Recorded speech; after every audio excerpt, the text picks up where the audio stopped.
Show me a neuron, or a network of neurons, or a brain, that just did something.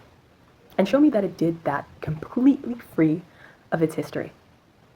This is Robert Sapolsky's case for why free will doesn't exist. And in his book, Determined, of course, he goes on to explain to us why it is that our biological machines, our bodies, constrain what we consider, what we call our will, and highly influence it to the point where it follows this causal chain of reactions that become endless, all up until the point where it becomes no longer your own.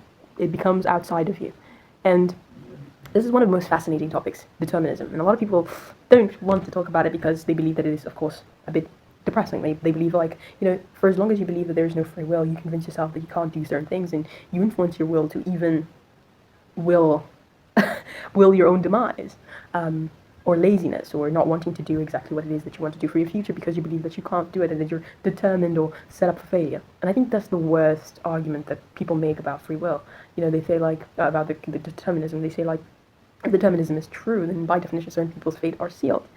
Yes, but, like, you don't know what that fate is, so don't presuppose that you already do. But also, it's not like you can really choose, you see. That's exactly why people get trapped. People always say, like, you don't believe in free will, but you act as though you believe in free will. Yes, that's exactly the point.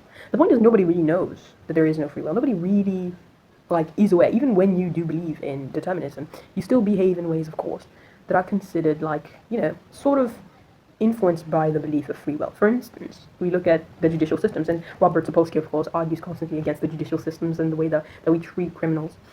He actually claims that nobody should be punished for their actions, and nobody should be praised for their actions, because none of them are the authors of the actual results, or the actual acts that they do commit. For as long as your will is caused by a prior cause, there is no you causing it. There is no attribution to the self. You can't say that it's because of you. You're not the originator of it. You're not the author of that particular act. There are a lot of reasons, and I actually wrote them down here, as to why people behave the way they behave, and I wrote them down. Hold on.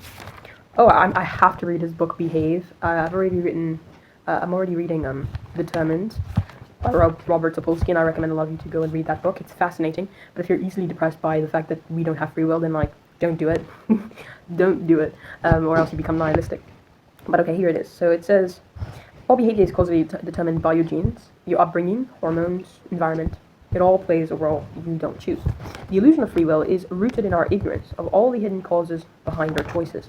Since free will is illusory, traditional ideas of praise, blame, and moral responsibility need to be reconsidered. He also examines in this book scientific findings from neuroscience, genetics, development, and even social pressures to show how they push us towards certain actions. He looks at the consequences, how society, law, and punishment might function differently if we adopt a deterministic worldview.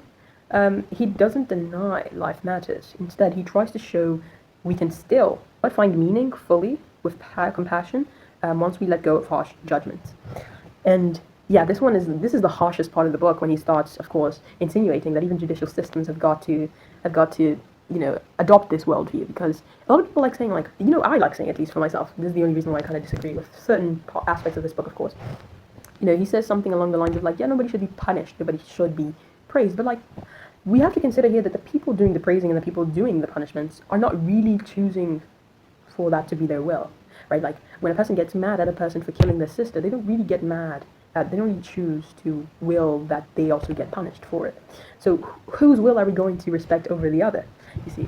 And so I think that's the only aspect that I kind of like. It sort of places us in this dilemma of, like, which ones are we going to consider more important? The perpetrator of the crime, or the victim in this particular situation, or, the friend, or the family member, the relatives of this particular victim. And I said here, should we prioritize the satisfaction that this person might get from getting, revenge for their sister, for their friends? Or should we prioritize just free will for everyone, including this particular perpetrator of the crime, and actually particularly for the perpetrator of the crime only, because technically, if we are going to prioritize not punishing this one, then somebody is left feeling, of course, unconsidered, but yeah, they still feel this anger to avenge their sister's death, if their sister dies. I don't know how to explain this. I don't know why I'm stuttering all over the place. But like, who do we prioritize here? If everybody doesn't have free will, then like, should we not punish these people? Yes or no? And well, that cut off at a very convenient moment. But anyways, I just finished reading on Robert Sapolsky's opinion on this particular idea, and he basically suggests this quarantine model for criminals rather than, of course, jail cells. And he simply states that we should treat them as if they were patients with a infectious disease. And ultimately, what this boils down to, ladies and gentlemen, is whether or not society will be willing to cater to it.